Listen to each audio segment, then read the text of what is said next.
Sí, sí, perfecto. Ahí vemos la foto del hospital militar. Perfecto, sí, señor. Si quiere, esperamos un minutico más, un par de minuticos, mientras el resto de las personas se unen y ya empezamos, ¿te parece? Listo, profe, muchas gracias. Sí, señor. Claro que sí.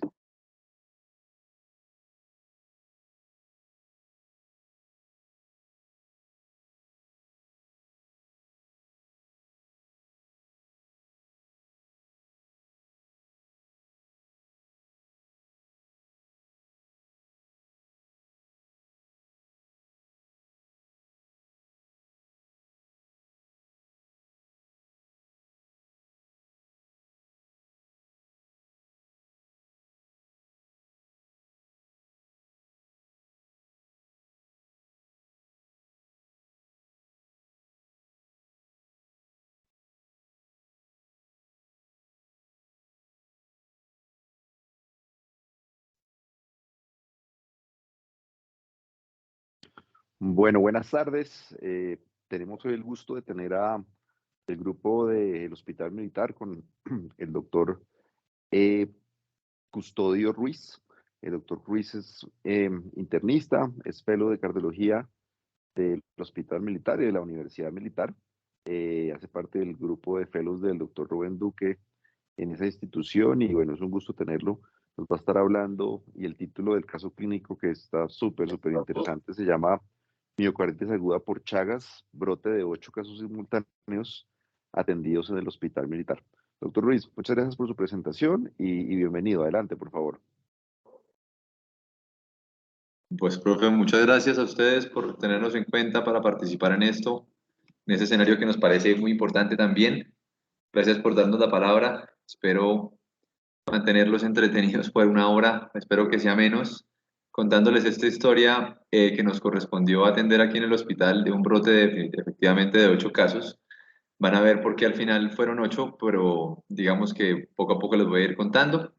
La forma en la que les voy a presentar esta historia es teniendo un paciente trazador, que es este paciente que vamos a llamar paciente 1 en adelante, eh, que es un militar, una persona, un soldado que está prestando servicio militar de 19 años, natural de La Guajira, de Manaure, pero que llegó, como todos los demás, de la Jauja de Ibirico, Cesar, el 19 de diciembre del año pasado. Él llegó en una remisión aérea desde Valledupar ese día, junto con otros 6 compañeros, en total eran 7, y la información que nos llega en ese momento es que son 7 personas que tienen una sintomatología muy similar, de inicio, para el parecer, simultáneo, y que había 2 personas más que habían sido atendidas inicialmente allá en Valledupar, pero que por su condición de salud no habían podido ser trasladadas y que habían fallecido antes de poder ser trasladados a nuestro hospital. Digamos que esa es la información preliminar, un tanto dramática a los ojos de cualquiera, yo creo. Incluso pues los soldados traían en sus manos estos reportes de periódicos, ¿no? De una extraña enfermedad que había ocasionado la muerte de 2 de sus compañeros y que no desconocían la etiología y la causa y la posibilidad de tratamiento, todos por supuesto bastante asustados. Y ellos venían de este lugar, este contexto geográfico, hago referencia a él porque para nosotros es muy importante contarles que, digamos, conocemos un poquito de las regiones donde están los soldados, porque para nosotros es, digamos, nos da información muy valiosa. La Jagua de Berico es un municipio que queda en el departamento del Cesar, en el centro del departamento, municipio pequeño, que ven ustedes aquí referenciado en este mapa, o en este esquema de mapa del municipio, aquí en el punto 15, muy al lado de esta zona que es la zona 11, que se llama El Paso. En esas 2 zonas hay lugares de entrenamiento militar. La Jagua de Berico, digamos que no tiene una zona como tal de entrenamiento, sino que está en El Paso y es, digamos, donde duermen, pero en la zona de la Jagua de Berico era donde ellos estaban patrullando, específicamente unas minas de carbón en esos días.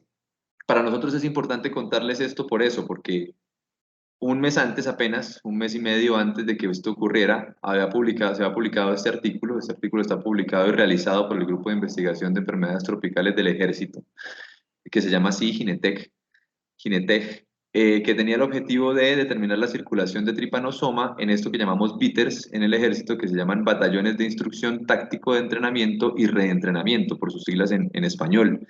Eran bitters donde se habían dado reportes históricos tradicionales de nuestra institución de brotes de Chagas agudo y de transmisión posiblemente vectorial también del Chagas, por lo que había un interés muy importante en nuestra institución de definir cuáles eran las, digamos, las características de estos brotes y de la posibilidad de nuevas infecciones a futuro, por lo que se desarrolló un estudio entomológico y faunístico de ambientes pues, domésticos y selváticos, domésticos refiriéndonos a las zonas donde viven los soldados, en cada uno de estos centros militares, y tenía como metodología pues, hacer estudios serológicos y moleculares de perros de las áreas de entrenamiento, tanto domésticos, entrenados como los callejeros que están ahí, de mamíferos de la zona y de los triatominos de la zona, además de hacer un análisis geoespacial para evaluar la coexistencia entre estos mamíferos, los triatominos y los humanos. Se eligieron estos tres departamentos, ¿sí? Casanare, Antioquia y Cesar. En Cesar efectivamente les hablé del Paso porque el Paso es el bitter que se escogió para hacer un análisis de este tipo con estos objetivos. Y pues este estudio se justificaba por varias razones, pero sobre todo por dos, porque digamos que tradicionalmente hemos conocido que Rhodnius prolicius, por ejemplo, era la especie que más es eficaz en la transmisión del Chagas en Colombia y por eso desde 1915 hay un programa de 1996, perdón, hay un programa de erradicación de Rhodnius en Colombia que ha sido pues efectivo en algunas zonas y que sigue activo, pero que creemos que por estas intervenciones de erradicación y por las dinámicas sociales de aproximación de nosotros, los seres humanos, a los entornos silvestres, creemos que han cambiado las dinámicas de infección y además los tipos de o los genotipos de tripanosoma que están ciclando o circulando y que esto puede hacer que se manifiesten sintomática y sindromáticamente las personas infectadas de manera diferente, que es una de las hipótesis finales de nuestra exposición del día de hoy que queremos contarles. Entonces, pues finalmente, ¿qué encontraron en ese estudio y qué es lo que habían publicado un mes y medio antes de que esto ocurriera? Que efectivamente hay circulación diferente, han cambiado los vectores. Rhodnius prolicius deja de ser el más prevalente vector en esas zonas y pasa a ser un Rhodnius que era, digamos, que se creía que era poco eficaz en la infección del Chagas. Se encontraron 82 Rhodnius que llaman palenses, que estaban infectados en el 80% de las muestras que se tomaron en este estudio. Los teratomas que se encontraron, que apenas fueron dos, no tenían ninguno de los dos infección por Trypanosoma cruzi. En los análisis de perros que se hicieron en el local, fíjense que el 21% de los perros criollos o los que viven ahí, digamos, alrededor de los batallones, estaban infectados por Chagas, el 21%, que es una muestra, digamos, significativa de reservorios infectados potencialmente, digamos, participadores del ciclo de infección. Y respecto al ciclo selvático del tripanosoma y de la forma en la que los teatominos se alimentan, pues se hizo un análisis de unos genes ribosomales, el 12S, que es el que sirve para ver las preferencias de alimentación de los vectores, y encontraron que el 85% de sus preferencias, que eran 8 fuentes identificadas, eran especialmente humanos y marsupiales de este tipo, zarigüeyas, sobre todo estas que tenemos en Colombia, criollas, que le dicen chuchas en muchos lados, y que además, efectivamente, el tripanosoma, el genotipo de tripanosoma que más estaba presente en los seres infectados, en los triatominos y en los marsupiales, más del 70%, eran triatominos, eran tripanosomas crucis selváticos, que eso pues llama bastante la atención y que podría estar en relación con los cambios de presentación clínica que estamos viendo y que les voy a mostrar. Ese es el análisis geoespacial que demuestra efectivamente que hay convivencia, voy a hacer un poquito de zoom aquí, por ejemplo, aquí en esta zona de Agua Chica, entre los vectores, no solamente los vectores, sino entre los reservorios y las zonas donde se preparan las comidas en los batallones. Y aquí, por ejemplo, en la Loma, en el Cesar, al lado donde los soldados estaban viviendo, lugares en los que los soldados duermen muy cerca de estos lugares que son los hábitats naturales, que no habían sido siempre, pero que se han trasladado, y eso es importante reconocerlo, de los vectores que son los triatominos. Esta palma que ustedes ven a la izquierda, que tiene este fruto, que se llama la Thalia butyracea o la palma de vino o vino decoroso, que está aquí a la izquierda, es tal vez la más frecuente en la zona y es reconocida tradicionalmente como uno de los hábitats preferidos de los triatomas. Y esta que está a la derecha, pues es el Aedes guinensis, que es la palma de aceite que está a la derecha, que también, digamos, que han demostrado ser hábitat preferidos de los triatominos. Esto es muy importante, digamos, para introducirles de dónde vienen nuestros soldados, cuál es el contexto geográfico, el contexto social, y para explicarles por qué nosotros desde el principio teníamos, digamos, una alta sospecha de la posibilidad de infección por Chagas agudo y digamos que por eso no lo dejamos, digamos, como una sorpresa en este caso, sino lo fuimos contando desde el principio para poder ir caracterizando muy bien esta población y comparándola con otras. Entonces, el motivo de consulta de este paciente era que tenía fiebre y se sentía ahogado, que es nuestro paciente uno. Aquí está, digamos, en términos de redacción la enfermedad actual, pero se los voy a mostrar en esta gráfica que me parece más didáctica. El paciente refería a fiebre de 24 días de evolución intermitente, que no tenía un patrón circadiano específico, que teníamos, digamos, mucha variabilidad en el tiempo, muy acompañado de astenia y mialgias que, digamos, que permanecieron constantes durante todo el cuadro clínico. Además, con dolor abdominal y emesis como síntomas gastrointestinales que persistieron durante los 24 días, mucha más emesis al principio, junto con la fiebre que se fue espaciando, digamos, en el tiempo, y cefalea retrocural, que era algo característico que siempre describió este paciente, y además los demás, ya les voy a mostrar los resúmenes de los demás, y desde hace 10 días aproximadamente antes de la consulta, un deterioro progresivo de clase funcional y una aparición de disnea, ortopnea y en el caso de este paciente la descripción de pendopnea hasta el momento de la consulta el 19 de diciembre. Todos ustedes saben que tenemos un sesgo de selección en esta muestra evidente para todos, y es que todos son soldados jóvenes, hombres, obviamente pues casi ninguno con ningún antecedente patológico, todos estaban inmunizados para virus, para COVID, para SARS-CoV-2. Última dosis de para todos fue aplicada en octubre del año pasado. Y a la revisión por sistemas, este paciente nos contaba que tenía una ortopnea de 2 almohadas, que había palpitaciones con esfuerzo físico únicamente, que había coluria, y pues nos contaba que efectivamente había otros compañeros con sintomatología similar. Esta es la información general del resto, digamos, de todos los pacientes. En la primera fila siempre encontrarán a nuestro paciente P1. De en adelante van a ver que voy a ir contando la historia de todos y luego les voy a mostrar del paciente, perdón, y les voy a mostrar los datos resumidos de todas las características clínicas y los hallazgos paraclínicos del resto de los pacientes en estas tablas, donde en la primera fila está nuestro paciente número 1 y las demás ahí en adelante en orden. Fíjense que la mayoría están entre 18 y 24 años, todos llegan el 19 de diciembre, todos dicen que empezaron los síntomas el mismo día, el 25 de noviembre, llevan todos 24 días de enfermedad y casi ninguno tiene pues antecedentes relevantes, excepto dos que referían tabaquismo. Le- la mayoría de los pacientes llegaron por urgencias, excepto uno que llegó directamente a la UCI, pero varios de ellos, estos tres, el 1, el 4 y el 5, ingresaron rápidamente a la unidad. Te les voy a contar por qué después de haber ingresado por urgencias. Como información epidemiológica adicional, debo decirles pues que nos contaron y lo que podíamos diferenciar en ese momento es que eran personas que han compartido habitación y alimentación durante los últimos 6 meses en el mismo Víter del Paso, que eran responsables de patrullar unas minas de carbón en las aguas de Virico, que todos estaban vacunados y que dos de sus compañeros pues ya habían fallecido por sintomatología similar a la que ellos tenían, como ya les había comentado. La sintomatología entonces de nuestro paciente, la que les conté, comparada con la de los demás pacientes, pues fíjense que todos tenían fiebre. El dolor abdominal y la emesis es un hallazgo muy frecuente en esta sintomatología. La disnea de la ortopnea en este caso, en este brote, la presentaban el 85% de los pacientes que llegaron a nuestro hospital, que es algo muy llamativo, ya les voy a mostrar por qué comparado con otros brotes. Eh, Dolor abdominal y emesis, pues sí, bastante frecuente, casi en el 60%, junto con síntomas generales, cefalea, mialgias, y el dolor precordial que llama la atención, que también lo presentaban el 57% de nuestros pacientes. Solamente dos presentaban palpitaciones, el paciente 1 y el paciente 3. Al examen físico de nuestro paciente, digamos, trazador, no había ningún hallazgo muy particular, aparte de taquicardia, taquipnea, un edema grado 1 de miembros inferiores.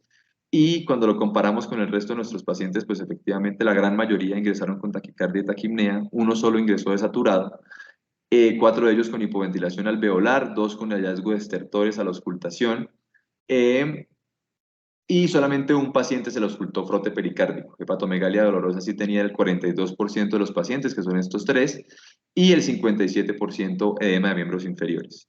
Esto puesto en contexto, pues nos llama la atención por varias cosas. Efectivamente, en los reportes grandes que ha habido, eso un conglomerado de casos que reunieron un grupo de españoles de más o menos de exactamente 237 pacientes con brotes diferentes en América Latina, y muestran que efectivamente el síntoma más prevalente es la fiebre, y síntomas generales. La edema facial, que no lo reportaba ninguno de nuestros pacientes, es bastante frecuentemente reportado en la literatura, pero sí mialgia, dolor de cabeza, dolor abdominal, hepatomegalia. Pero nos llama la atención que muy pocos presentan sintomatología sugestiva de miocarditis o hallazgos clínicos sugestivos de miocarditis. Y muy pocos cardiomegalia, fíjense también, ya les voy a mostrar, y muy poco sintomatología de insuficiencia cardíaca. Si lo comparamos con publicaciones locales, por ejemplo, esta publicación que son 40 casos reportados en Colombia en un brote de hidrocarburos en el Casanare en el 2014, vemos que se parece mucho, ¿no? Fiebre también de 7 días de evolución, síntomas muy generales y muy pocas personas con dolor precordial, con palpitaciones, con edema de miembros inferiores, que empieza a llamar la atención, digamos, esa diferencia entre lo publicado y lo que encontramos en nuestra población. El único estudio que ha tratado de hacer, digamos, medidas de asociación entre hallazgos clínicos y la aparición y la confirmación de un diagnóstico ha sido este brote grande que hubo en Venezuela, que es el brote único más grande que ha sido publicado en el mundo. Es un brote que apareció en un municipio que se llama Chacao, en Venezuela, cerca a Caracas, en una institución educativa que se llama Andrés Bello. Un niño, el caso de índice fue un niño de 9 años, y después de ese caso de índice se documentaron 130 personas, 103 personas, perdón, positivas para Chagas, un brote agudo de transmisión oral también, y encontraron que ellos hicieron un grupo, una serie de caso y control con los mismos pacientes sospechosos, probablemente expuestos a la comida, y encontraron pues que tener fiebre en el contexto de un brote agudo de sospecha de Chagas pues aumenta la probabilidad en 5 veces, y tener manifestaciones cardiovasculares lo aumenta hasta en 4 veces. Por supuesto, esto en el contexto de un brote agudo que sospecha Chagas, ¿no? No es que cualquier paciente febril tenga 5 veces más posibilidad de tener Chagas. Pero ese era el electrocardiograma de nuestro paciente trazador.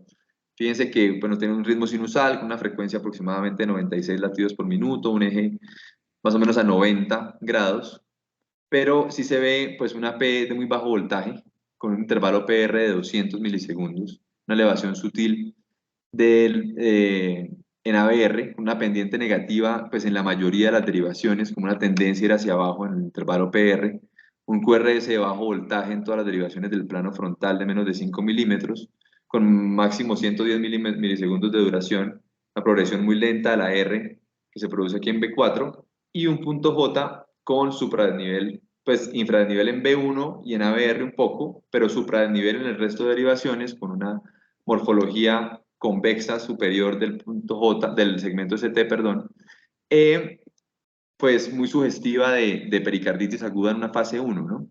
Que cumple, digamos, casi todos los criterios, ¿no? Una elevación convexa, concordante, con ondas test concordantes, en algunos casos de este electroisodifásicas, con depresión del ST en B1 y ABR, y con el PR, pues no deprimido, pero sí con tendencia a estar como con una tendencia a downsloping, y con bajo voltaje, que es otra característica de la fase 1, y con ausencia de cambios recíprocos. Cuando resumimos los hallazgos electrocardiográficos de todos los pacientes de nuestro brote, el 71% tenían inversión de la onda T, el 42% tenían elevación del ST convexo,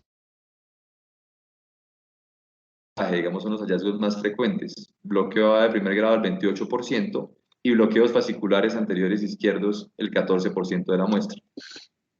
Si uno compara esos hallazgos con los hallazgos tradicionales que se encuentran, que no son muchos, esta es una publicación brasilera de un brote de 103 casos de Chagas oral en Brasil, perdón, en Venezuela también, está publicada en una revista brasilera, pero es el análisis de la parte electrocardiográfica del brote que les conté anteriormente.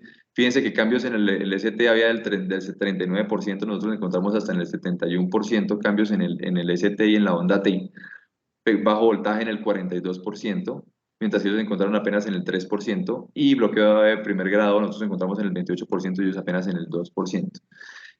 Correlaciones entre esto y el posible, digamos, desarrollo de procesos fatales o de casos graves, pues existe también analizado en un estudio de pocos pacientes, pero pues es lo que hay disponible en Chagas, casi todo escrito por brasileros.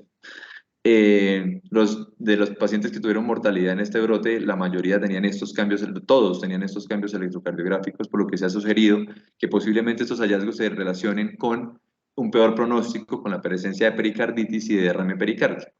Y esto fue lo que encontramos en las radiografías de nuestros pacientes efectivamente. Como pueden ver ustedes, tenemos un índice cardiotorácico de más de 0,5, con un pedículo vascular delgado, sin opacidades pulmonares, y con una configuración llamativa de la morfología de la silueta cardíaca, que tiene una morfología en bolsa de agua, como se ha descrito tradicionalmente.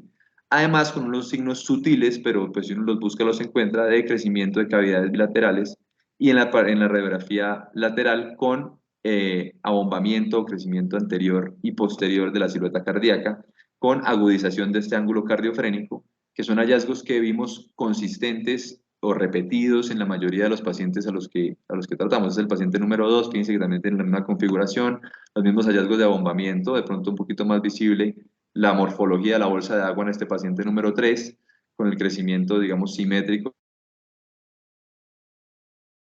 del ángulo cardiofrénico aquí, con el abombamiento anterior y posterior, con la morfología, digamos, modificada, igual que se ve aquí en el paciente número 5, que digamos se ve un poquito más dramático.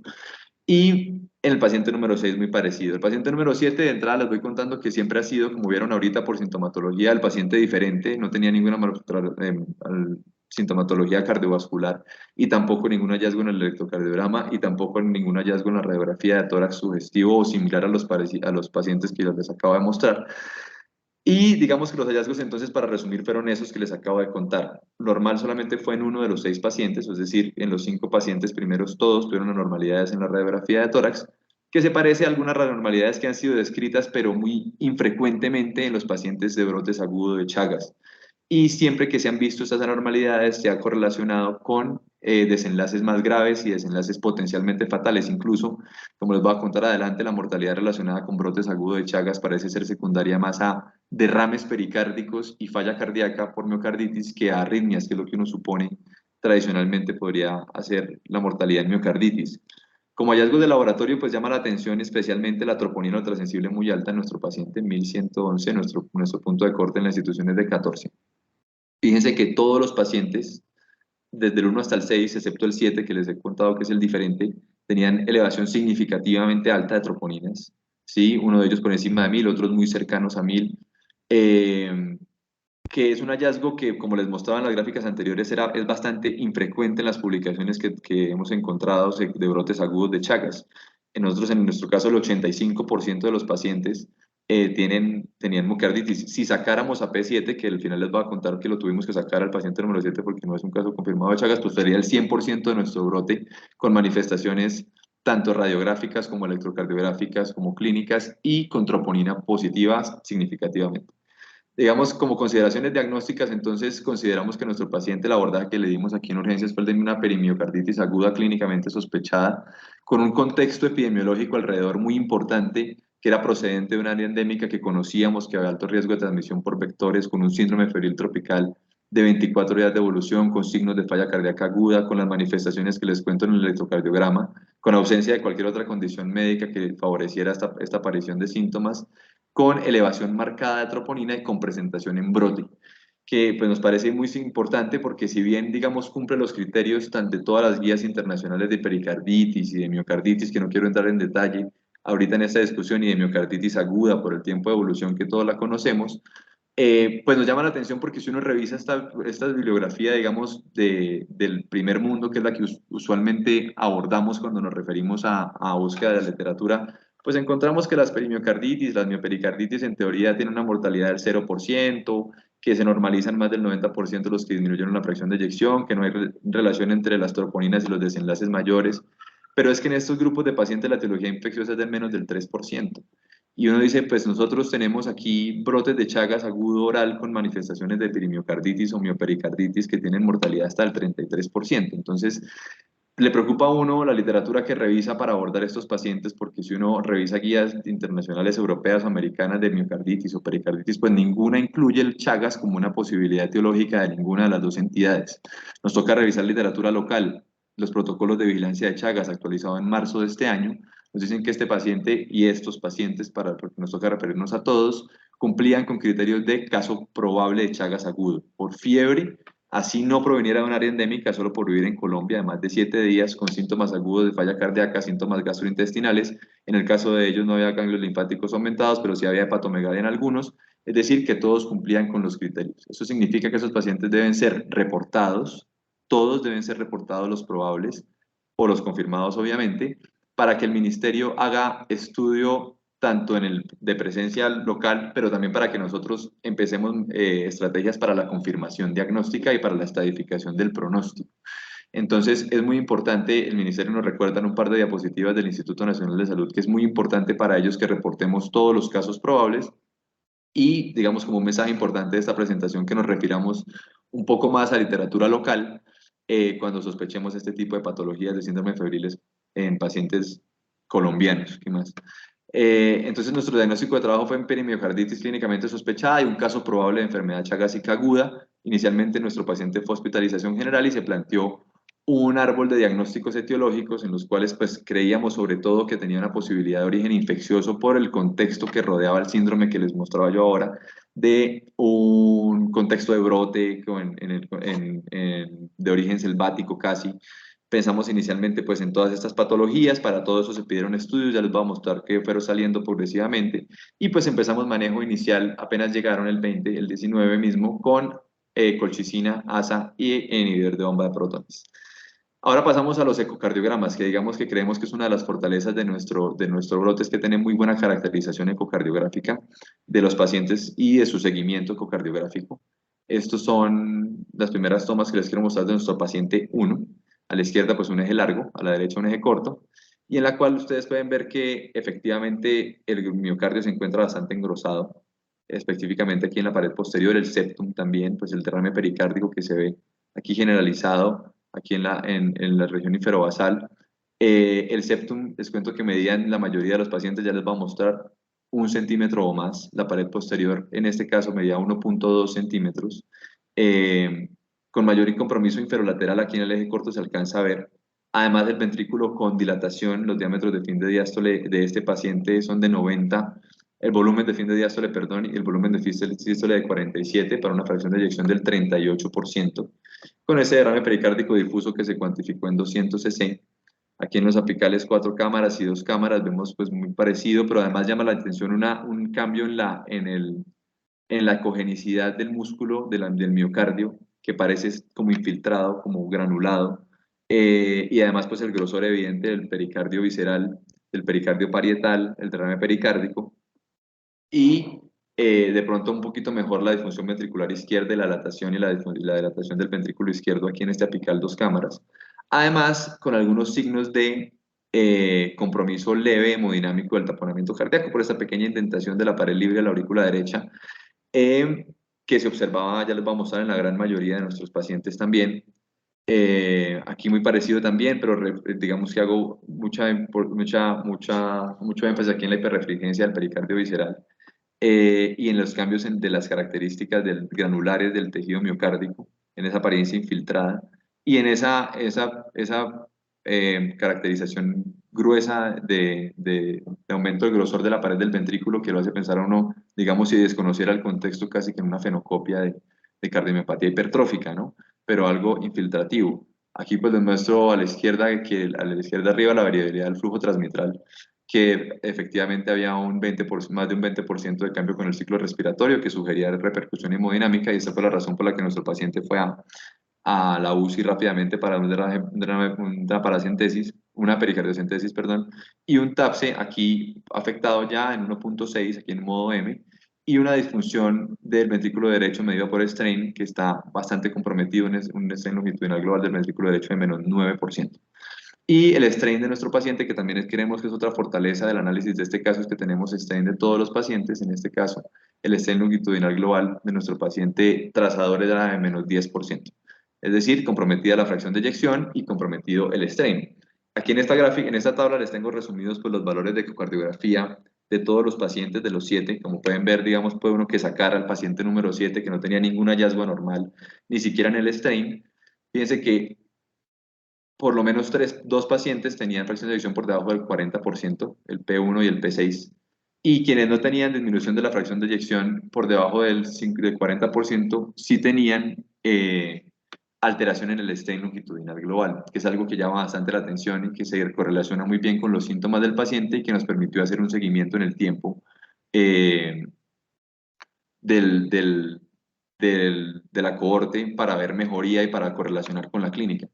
Como pueden ver, hay engrosamiento en el septum, engrosamiento, aumento del índice de masa del ventrículo izquierdo, algunos con hipertrofia excéntrica, la gran mayoría, dos de ellos con hipertrofia concéntrica, digamos los que estaban muy probablemente más graves, y además con dilatación, con volúmenes indexados de fin de diástole y de fin de sístole aumentados. Aquí les puse en la tabla cuáles estaban dilatados y cuáles no, y algunos con hipoquinesia, algunos un poquito segmentarias sobre el ápex y la mayoría de ellos difusa. Si uno los ve en los datos resumidos, pues ve que un derrame pericárdico con algún grado de compromiso hemodinámico presentaron el 85% de nuestros pacientes. Como les cuento, si sacáramos al paciente número 7 serían el 100%. Fueron llevados a drenaje el 57% por pericardiocentesis. Tenían disminución del estrés longitudinal global a menos del 15%, el 85%, 28 de ellos menos del 10%. Dilatación del ventrículo izquierdo en el 71% de los pacientes, con hipertrofia en el 60% casi, y dilatación más hipertrofia también en el 60% casi, o sea, los que estaban hipertróficos casi siempre estaban también dilatados, siempre. Y la dilatación del ventrículo, la disminución de la FEBI, pues el 85% con menos del 60%, pero el 28%, como les decía yo, dos pacientes, menos del 40% de la fracción de eyección. Si uno revisa qué está publicado al respecto, en algunos casos, este es el único brote que tiene caracterización ecográfica publicada, es un estudio publicado en el 2008 de una serie de casos, 233 casos recogidos de muchos brotes en Brasil, en la zona de la Amazonía brasileña entre el 88 y el 2005. Encontramos que ellos encontraron que derrame pericárdico de pequeño volumen tenían el 30%, nosotros encontramos 85%. Hipertrofia simétrica al ventrículo izquierdo encontraron que eran el 16%, nosotros encontramos en más de la mitad, el 60% casi, igual que el derrame pericárdico moderado grave. Y la disfunción ventricular o la hipocontractilidad, que ellos ponen ahí el ventrículo izquierdo, que la pusieron en el 3%, nosotros la documentamos en el 28% de nuestros pacientes. Llegamos a un punto, digamos, un poquito crítico para mí porque debo aceptar aquí públicamente que tenemos unas dificultades muy grandes técnicas con las resonancias, que estábamos muy emocionados de poder traerles y mostrarles, pero no pudimos traer las imágenes, es bien desafortunado y les pido disculpas públicamente a todos por eso. Nos comprometemos pues a buscarlas, estamos en una búsqueda activa institucional de resolver un problema técnico para poderlas discutir ojalá en otro escenario antes de que se publiquen estos datos. Pero lo que sí es cierto es que veíamos, o lo que tenemos de reporte, es un aumento en la intensidad de la señal en la secuencia ST2, sugestivo de edema generalizado de la pared del ventrículo, que creemos se relaciona muy bien con lo que vimos en el miocardio infiltrado en el ecocardiograma y en el aumento del grosor de la pared, con un real reforzamiento tardío de gadolinio con patrón no isquémico, que en este paciente está reportado en el 32% por método cuantitativo, y que tenía una distribución pues no isquémica, subepicárdica e intramural, que sugería como primera posibilidad miocarditis. Entonces, les cuento que el paciente inicia el síntoma febril el 15, llega aquí el 19, el 20 tiene ecocardiograma con caracterización de lo que les estaba mostrando todos los pacientes, el 20 mismo ingresa a la UCI con la propuesta de hacer un estudio de derrame pericárdico, de líquido pericárdico, que se hace ese mismo día, pero antes tenemos resultados serológicos que nos muestran que todo lo que pedimos, pues hasta el momento era negativo, incluido la gota gruesa, el ELISA, y los estudios de las otras posibilidades de etiologías infecciosas que considerábamos probables en nuestros pacientes por la sintomatología descrita. Lo llevamos a pericardiocentesis a nuestro paciente y encontramos pues que sí hay un aumento de un infiltrado linfocítico, negativo para bacilos ácido alcohol resistentes, negativo para tinción de Gram, con una también negativa en líquido pericárdico, pero pues afortunadamente pudimos documentar esto que ustedes ven aquí, que tal vez es pues la diapositiva más importante de nuestra presentación y algo pues un hallazgo muy importante en términos de análisis de brote porque es bastante infrecuente. Es un tripomastigote de Trypanosoma, de la especie de Trypanosoma, no está bien caracterizada todavía su subespecie, pero lo importante es que es documentado en líquido pericárdico, que es bastante infrecuente, ya les voy a mostrar que solamente encontré 2 casos publicados al respecto, y que se relaciona muy bien con el hallazgo de pericarditis, de derrame pericárdico y de posible relación con mortalidad y desenlaces fatales. Al otro día, diciembre 21, pues ya los diferentes medios de comunicación dan un parte de tranquilidad a nuestros pacientes, a nuestros soldados y además a sus familias. Nos hacen quedar bien, nos dicen que pues efectivamente diagnosticamos el Chaga rápido. Algunos le dicen que era un virus asesino, pero en fin, lo importante es que pudimos llegar al diagnóstico inicialmente por ese líquido pericárdico, aunque muy rápidamente tuvimos los resultados de ese microstrut que le hemos pedido a todos los pacientes, que en todos fue positivo, excepto en el paciente P7, y además los anticuerpos generales completos para Trypanosoma cruzi, que también en todos fueron reactivos, excepto en el paciente número 7, que resultó teniendo un BDRL muy positivo, y por eso queda excluido entonces de nuestra cohorte. Se los quería contar de esa manera, y es por eso que el título dice 8, porque son 9 pacientes en total los que nos refirieron, 2 habían fallecido, pero hacen parte del brote, porque en este contexto les voy a mostrar, se confirma un caso por nexo epidemiológico, ellos dos son casos confirmados por nexo epidemiológico y así están publicados en los reportes del Instituto Nacional de Salud, y este paciente pues sale del brote siendo, digamos, como un falso positivo de la sintomatología por la cual fue referida. Es frecuente que en los brotes de Chagas agudos se encuentren los anticuerpos, sobre todo IgG positivos, parece ser por la demora en el diagnóstico, pero donde más se ha hecho examen de diagnóstico y donde más se insiste en hacer diagnóstico directo. Raro que se haga diagnóstico directo en líquido pericárdico como el que encontramos nosotros, que digamos que se ve muy frecuentemente en sangre, en gota gruesa, pero el microstrut de las técnicas de examen directo parece ser la técnica que tiene mejor rendimiento diagnóstico. Las guías de la Organización Panamericana nos dicen que hagamos cualquiera, pero que hagamos búsqueda activa de Chagas. Y cuando busco si hay publicaciones de derrame pericárdico con hallazgo de tripomastigote metacíclicos de Chagas en líquido, pues encuentro solamente dos. Este que está publicado recientemente, un estudio, digamos, es un poquito extraño, si no tiene, digamos, verificación con imágenes de una mujer de 41 años. Y en este reporte de un brote de Chagas en Colombia de 10 casos entre el 2000 y el 2005, una mujer también de 50 años se le encontró un tripomatigose metacíclico en líquido pericárdico. Son los dos únicos documentos que encontramos con publicación similar. Entonces, todos nuestros pacientes pasan a tener, según nuestras guías nacionales, que invito nuevamente a revisar, un caso confirmado de Chagas agudo, porque tiene la clínica típica, era un caso probable y se le confirma en el examen directo. Y digamos, en uno por visibilidad del parásito en líquido, además del microstrut, y en los demás por el microstrut, además de los anticuerpos positivos. Entonces luego vienen las preguntas importantes de qué hacer, y para eso, pues más que estudios y traje estas guías, que quiero rescatar el valor de las guías de la Organización Panamericana de la Salud en cuanto a Chagas, están, me parece a mí, y a nuestro grupo que revisó las guías muy bien realizadas, con una forma de dar las recomendaciones muy apropiada, basada en el sistema GRADE. Dicen que definitivamente pues en pacientes con Chagas agudos es importante dar tratamiento. Tradicionalmente ha sido descrito que mejora el 84 al 85% de los casos sintomáticos, sobre todo en términos de negativización de parasitemia y en negativización de serología, que parece ser un marcador intermedio de riesgo o de pronóstico de desarrollo de falla cardíaca. Entonces tiene un probable impacto a corto o a largo plazo. Es cierto que los estudios son antiguos, son viejos, entre los 60 y los 70, pero sí es cierto que los pacientes que a los que no se les da tratamiento históricamente en los registros han tenido mortalidades muy altas. Entonces, iniciar tratamiento está indicado, fuerte a favor de indicarlo, de iniciarlo. ¿Y cuál medida? Pues cualquiera de las dos. En realidad no hay estudios que comparen ni Furtimox con benznidazol. La calidad de la evidencia comparativa es baja y además el perfil de efectos adversos es bastante diferente. Uno más tendiendo a lo neuropático y otro más tendiendo a los síntomas gastrointestinales, por lo que las guías son claras en decir inicie cualquiera de los dos, pero inícielo. Y nosotros hicimos eso, empezamos benznidazol a una dosis de 5 miligramos por kilo día en 2 dosis por 60 días, entendiendo además que es un poquito de preferencia teniendo en cuenta que tiene menos abandonos por efectos adversos en las fases tempranas. Eh, Después de que se tratan los pacientes, entonces el 21 se hizo el diagnóstico, se empieza el 23 el manejo dirigido, el 25 egresan de la UCI y permanecen hospitalizados en seguimiento clínico, nuestro paciente particularmente con este plan, con, digamos, terapia fundamental o cuadriterapia que llaman algunos, o los cuatro fantásticos que llaman otros, con bendiazol, a esta dosis que ven ahí, colchicina y omeprazol.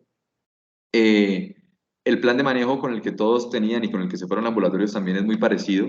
50% de los pacientes tenían cuadriterapia o terapia fundamental. Todos los que recibieron terapia fundamental tenían fracción de eyección menor al 50%, digamos, para rescatar un poquito la adherencia a las guías.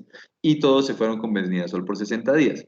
En el seguimiento radiológico, que nos parece muy importante, digamos, para confirmar esos hallazgos que a veces son muy sutiles en las radiografías del ingreso y que uno le queda la duda de si definitivamente sí está habiendo un derrame pericárdico o no, pues efectivamente las radiografías cambiaron significativamente en todos, tanto en la morfología de la silueta como en el tamaño de la silueta, como en estos abombamientos que se pierden y en este cambio en los ángulos del cardiofrénicos, por ejemplo, y en el abombamiento anterior, diferente a lo que veíamos en el ingreso. Esta es la radiografía inicial, esta es la de control de los pacientes que les voy a mostrar. Igual este paciente que les mostré que inicialmente había ido a la UCI por necesidad de soporte vasopresor. Y este es el seguimiento ecocardiográfico de nuestros pacientes. También es bastante llamativo, para nosotros es, digamos, muy importante mostrarlo. Ese es el seguimiento inicial a las 2 semanas de tratamiento del paciente trazador que les quiero contar, en el que se ve inicialmente pues llamativo un adelgazamiento importante de la pared del ventrículo, del septum, de la pared posterior, pues ya no se ve el derrame, aunque sí es cierto que se ve una disminución de la fracción de eyección que cuantitativamente bajó hasta el 28%. pero se pierde un poquito esa imagen de infiltración del tejido miocárdico.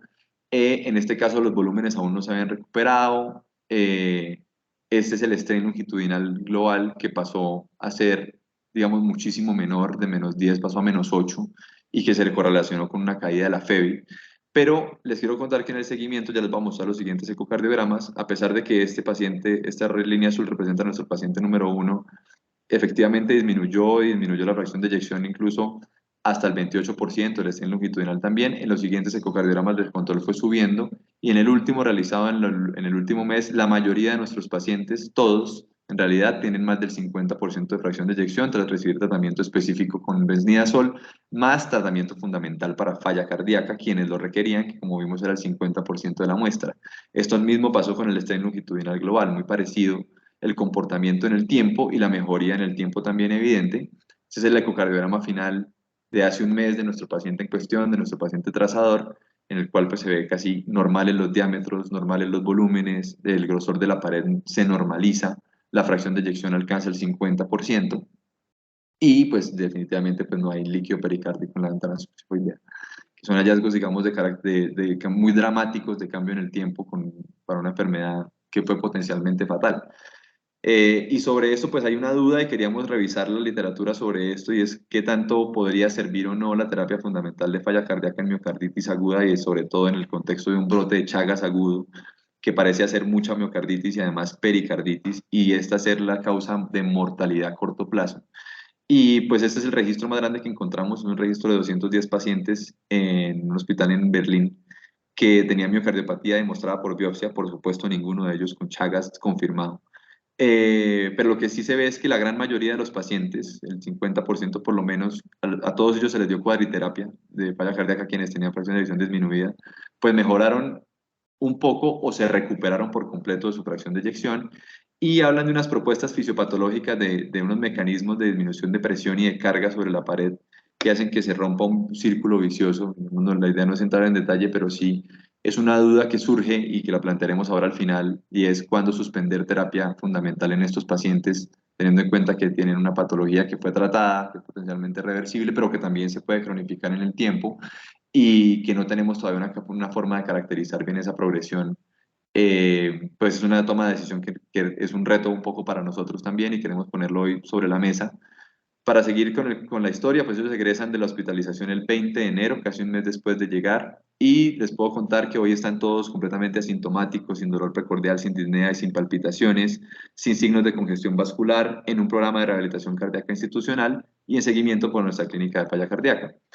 El análisis que se hizo epidemiológico del brote nos mostró, o al menos las pistas que nos han dado hasta el momento, es que efectivamente parece una transmisión oral, clínicamente se comportó también así, de enfermedad de Chagas, al parecer por consumo de un vino que se llama vino de palma, que es diferente al vino de Corozo, fíjense que la palma es distinta además, que está, por supuesto, pues la savia de la palma contaminada con materia fecal de los triatominos y que eso se filtra y se fermenta y los tripomastigotes que están presentes en ese líquido siguen siendo potencialmente infectantes.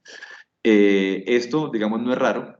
Eh, Uno pensaría que sí, porque tal vez revisa poco el tema, al menos en mi caso, pero lo que se da cuenta uno es que los brotes de Chagas agudo en nuestra región han ido aumentando progresivamente y la mortalidad derivada de los brotes también en los seguimientos prospectivos o retrospectivos pues, de largo aliento, y que además la mayoría de los casos de Chagas agudos son secundarios a consumo oral. Uno siempre, pues digamos, lo tradicional que le enseñan es la transmisión vectorial, pero efectivamente la transmisión oral parece ser la responsable de la gran mayoría. Hay un documento muy bonito de Brasil que dice que digamos, el Chagas hace parte de la agenda del cambio ambiental y climático, como muchas otras enfermedades vectoriales que, digamos, probablemente modifiquen su presentación con la deforestación, el calentamiento global, los asentamientos más cerca de las zonas selváticas y el mayor contacto del ser humano con ciclos selváticos. Esos son los casos, digamos, tradicionalmente publicados en las revistas hasta que les cuento de Barcelona. Nada más nombran uno muy importante para nosotros. Yo lo viví siendo estudiante de medicina, este brote de Lebrija, Santander, que pareció ser un brote oral por un jugo de naranja o de mandarina. Pero en Colombia hay muchos otros más casos publicados. Estos son en un reporte de Aguachiques, en un recuento histórico de brotes en Lebrija, en Tibú, en Bucaramanga, hay muchísimos, en Villanueva, en Piedecuesta, en Sabana de Torres.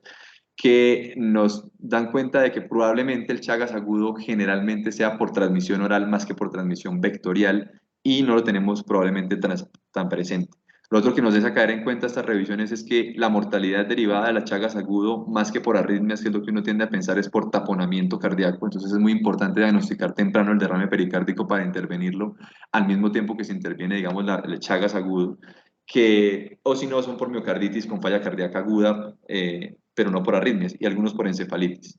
Y efectivamente, entonces, nuestro paciente termina siendo un caso probable de transmisión oral por Chagas de los que están descritos aquí en Colombia. En esta revisión de la UIS lo hacen muy bonito. Se puede transmitir por materia fecal contaminada, incluso de los reservorios, no tienen que ser exactamente de los vectores, que contaminan frutos que se comen sin lavar o carne de animales de estos reservorios que se comen sin una cocción completa, o por el consumo de alguno de estos productos derivados de la palma, donde los teratominos viven y que quedan contaminados, y que efectivamente el tripanosoma es capaz de infectar por vía oral. Se ha hablado de una glicoproteína 82 que tiene el triatomino en su, perdón, el tripomastigote en su membrana, que es capaz de vencer el epitelio de la membrana de las mucosas.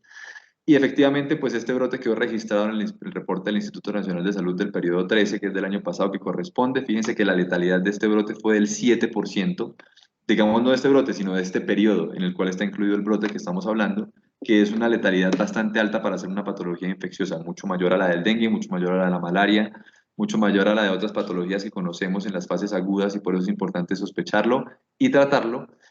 Esto solamente para contarles que después de ese brote, el Instituto Nacional de Salud empezó un programa de control de vectores aquí en la zona. Se ve muy pequeño, pero es una estrellita aquí en el norte de Santander. Y en el CESAR, para erradicación de vectores con intención de disminución de la transmisión tanto oral como vectorial. Como mensajes finales, entonces les digo que la transmisión de Chagas por vía oral no es infrecuente en nuestro país. Probablemente sea la responsable de la mayoría de brotes de Chagas y de los Chagas agudos, que hay unos cambios demográficos, ambientales y en los planes de erradicación que generan modificaciones en los patrones de infección con aumento de Trypanosoma cruzi de tipo salvaje por ciclos zoonóticos más que urbanos, y que esto probablemente explique la variabilidad clínica que nosotros observamos en nuestro brote, con más manifestaciones electrocardiográficas, más derrame pericárdico, más infiltración cardíaca. Pero que definitivamente para poder diagnosticarlo y tratarlo necesitamos tener un alto nivel de sospecha, necesitamos revisar literatura local, no solamente literatura de afuera, necesitamos evitar el reporte y necesitamos reportar al sistema de salud los casos sospechosos. Para eso tenemos que sospecharlos, por supuesto, y que la presentación en brote y el compromiso miocárdico y pericárdico con derrame debería aumentar la sospecha clínica de Chagas agudo en el contexto de un síndrome febril, que el derrame pericárdico debe identificarse y tratarse temprano para disminuir, ojalá, mortalidad y severidad del caso, que es una patología potencialmente fatal si no se trata. La letalidad de nuestro brote fue del 22%, y que parece ser que se confirma, que, digamos, en este caso, que el manejo tripanicida es altamente efectivo en fenómenos agudos, así como las intervenciones para prevenir el taponamiento cardíaco. Parece que el inicio de la terapia fundamental en la falla cardíaca en casos de disfunción miocárdica aguda puede favorecer la recuperación. Digamos que es una propuesta que vemos y digamos que no había sido publicada antes del inicio de terapia fundamental en falla en pacientes con fallas agudas por miocarditis por Chagas. Y encontramos también unos retos que queremos, pues, compartirles, y es qué tanto durará el tratamiento de estos pacientes fundamentales de terapia fundamental de falla en estos pacientes. ¿Cómo estratificamos el riesgo y qué herramientas podríamos utilizar para evaluar la progresión de riesgo a fase crónica más allá de la serología? No sé si con resonancia o con algunas otras estrategias de imagen molecular, o qué otras estrategias tenemos para estratificar arritmias fatales a largo plazo, de pronto fibrosis en resonancia, y qué tan rápido deberíamos o no retornar a actividades laborales, qué tanto se deben incapacitar a estos pacientes, por cuánto tiempo, que son, digamos, preguntas que nos quedan. Esos son los agradecimientos finales a nuestro grupo de trabajo, a nuestros docentes, a nuestros médicos tratantes, a los residentes de medicina interna que nos colaboraron, a mis compañeros de pelo, a la doctora Marisol, a la doctora Camila, al doctor Fernando. Y pues ya con eso termino. Muchas gracias por la atención a todos y por la invitación. Bueno, muchísimas gracias. Espectacular su presentación, doctor Ruiz, y pues felicitaciones por pues, el manejo que le dieron a esta cohorte de pacientes tan enfermos. Realmente muy bonita la presentación y aprendí muchísimo. Si alguien tiene preguntas en el chat, si quiere levantar la mano, simplemente intervenir. Pero nuevamente felicitaciones, espectacular, y presentar pues una corte de casos no es fácil, así que lo felicito. Hay una Gracias. pregunta de Julián Lugo. ¿Qué hubo, Julián? ¿Cómo va? Adelante, por favor.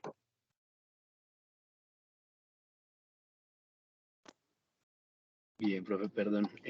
¿Cómo están? Bueno, antes que nada, doctor Ruiz, muchas gracias por su presentación. La verdad, muy interesante. Y creo que si bien tal vez pensamos que es poco frecuente, pues quizás es que es poco buscada más bien y lo que usted dice, cuando uno se pone como a ver en detalle, sí hay mucha más información de la que uno pensaría, aunque menos de la que se necesita. Digamos que rescatar toda la bibliografía, tanto local como regional, que quiso mencionar. Y recuerdo alguna discusión que tuvimos con el doctor Medina cuando estaba haciendo el fellow, en el que hablábamos de cómo enfermedades como el Chagas, que de alguna manera nos importan a nosotros, hablo como país porque pues somos quienes somos afectados, y difícilmente visibilizamos este tipo de situaciones, difícilmente se genera como la inversión en torno a esta problemática que creo que debería ser mucho mayor. Entonces quisiera aprovechar para hacer una cuñita y contarles que en este momento en el Departamento de Investigaciones de la Cardio estamos participando en un proyecto financiado por MinCiencias, en el que estamos haciendo un proyecto traslacional con el que buscamos, por un lado, tipificar qué tipo de parásitos están circulando, tanto en los pacientes con cardiopatía como en aquellos que tienen infección latente de más de 10 años, para buscar cuál es su DTU, cuál es su unidad discreta de tipificación, y ver si hay alguna que tenga mayor relación o no con un compromiso cardíaco. Y también estamos buscando, desde ese enfoque traslacional, la posibilidad de detectar algunos marcadores genéticos que puedan estar relacionados con la resistencia a los tratamientos tripanocidas. Y si recordamos en Benefit, pues esa cohorte de pacientes colombianos pues tuvo poca respuesta al tratamiento. Entonces, aprovechando que estamos personas en esta reunión interesadas en la academia, interesadas en el Chagas, si alguno de pronto quisiera participar de este proyecto a través de la remisión de pacientes o eventualmente una participación más activa, pues si quieren les puedo dejar mi teléfono en el chat y nos ponemos de acuerdo para que podamos seguir trabajando en esta enfermedad poco visibilizada, pero que de alguna forma necesita dolientes. Muchas gracias.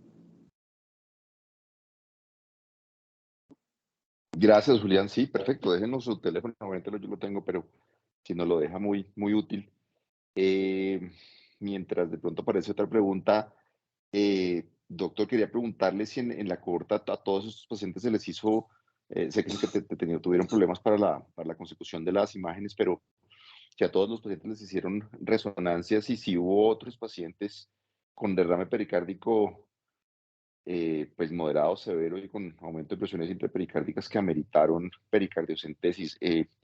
Un caso que tuvimos en una junta de la cardio ya hace un ratico, y creo que había una discusión entre María Juliana Rodríguez, que desafortunadamente no está. Ella trabajaba en la Fundación Cardiovascular y pues creo que ha tenido experiencia con este tipo de chagas agudos, no necesariamente por transmisión oral, pero y Daniel Izaza, en donde había cierta controversia en cuanto si había ausencia de aumento de presiones intrapericárdicas, qué tanto debía uno hacer la pericardiocentesis. Pero quería preguntarle primero si los otros 7 pacientes tenían resonancias, y segundo, si dentro de la cohorte que nos acaba de presentar, y nuevamente felicitaciones, hubo otros pacientes que necesitaron pericardiocentesis, entendiendo pues, que una parte importante la mortalidad por estos brotes agudos se debe al compromiso de taponamiento. Claro, profe, muchas gracias por los comentarios de verdad y por las preguntas. Sí, definitivamente, efectivamente, 4 de los pacientes fueron llevados a pericardiocentesis, ninguno por inminencia, digamos, de taponamiento cardíaco, pero es cierto que el comportamiento fue de un drenaje constante y permanente. La gran mayoría, en los 4, mejor dicho, se dejó un dren pericárdico porque digamos que duró bastante tiempo en disminuir el drenaje una vez drenado el líquido, una vez instaurado el tratamiento de tripanicida. Nuestra duda también iba orientada hacia allá respecto a si definitivamente uno debería intervenir o no ese derrame pericárdico. Por eso, desafortunadamente la bibliografía es muy poca, pero sí encuentra uno reportado que la mortalidad es por taponamiento cardíaco. no hay mucha más descripción, es poco frecuente encontrar ecocardiogramas, digamos, publicados y una descripción más clara del proceso de fallecimiento de esos pacientes, pero sí se habla de taponamiento cardíaco. Creemos que parte del uso favorable que tuvieron los pacientes, aparte del tratamiento de tripanicida, fue definitivamente el drenaje y la intervención. Como les cuento, la mayoría de todos en realidad duraron más de una semana, 2 semanas, uno de ellos 3 semanas o más, con drenaje pericárdico constante, con el drenaje pericárdico puesto y con drenaje constante, hasta que finalmente se pudo retirar, creemos, tras la disminución de la inflamación con el manejo tripanicida, ¿no?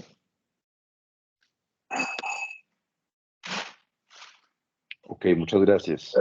¿Hay alguna otra pregunta o comentarios? Buenas noches. ¿Me escuchan? Sí, adelante, Gustavo. Gustavo Palomino, cardiólogo del Hospital Militar. Digamos que primero felicitar a Custodio por la espectacular presentación y pues resaltamos que parte del manejo que realizamos y que puede ser controvertido en cuanto al drenaje que se realizó en estos pacientes y que incluso se les dejó un catéter fue debido a la sensibilización que tenemos en el hospital al Chagas agudo, y no necesariamente esta sensibilización fue por hechos positivos. En el pasado tuvimos casos de soldados, de mortalidades por soldados, incluso presentamos un caso en el cual digamos que no se retrasó, digamos que el manejo, sino se tomó una actitud de pronto un poco más conservadora, y esto nos llevó a ser un poco más agresivos con ellos, y pues realmente tuvimos éxito en cuanto a mortalidad y al manejo en estos pacientes. Entonces creemos que probablemente sí el taponamiento juegue un papel más importante de lo que se cree en la mortalidad de estos pacientes, incluso más que las arritmias, y prueba, pues no prueba de ello, pero por lo menos algo observacional es lo que vimos con estos pacientes. Sí, Gustavo, así es. Me acuerdo del caso que ustedes presentaron el año pasado y creo que en ese momento el diagnóstico histológico definitivo fue fue en la autopsia, ¿no? Que creo que En la autopsia, encontraron correcto. Sí. amastigotes pues en el miocardio, en el corazón explantado. También un caso súper interesante. Ese caso, pues, no, ya no me acuerdo, pues fue hace rato, pero ese paciente tenía también derrame, ese soldado Sí, tenía tenía derrame un derrame que pericárdico. era leve, moderado, y hizo una tormenta rítmica y que fue la causa pues, del deceso en ese momento. Y una falla cardíaca aguda que lo llevó a una disfunción severa y a falla cardíaca, y desafortunadamente el paciente falleció. En estos pacientes fuimos un poco más agresivos desde el inicio, e incluso una de las presunciones diagnósticas más importantes era Chagas, que incluso fue uno de los motivos para mandarlos traer por vía aérea con la Dirección General de Sanidad Militar.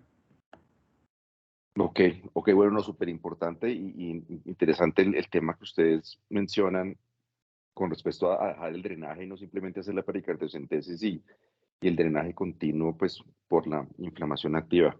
Súper importante y como lo mencionaba, lo comentaría aquí con la gente de la cardio. Creo que hay más preguntas, doctor Oscar Sosa, adelante, por favor. Ya le damos el paso a Doctor Natalia. Medina, buenas tardes, ¿cómo está? No, precisamente fui yo el que presentó el caso del paciente anterior en esa misma reunión hace algo ya más de un año, fue hace casi 2 años, doctor, si mal no lo recuerdo.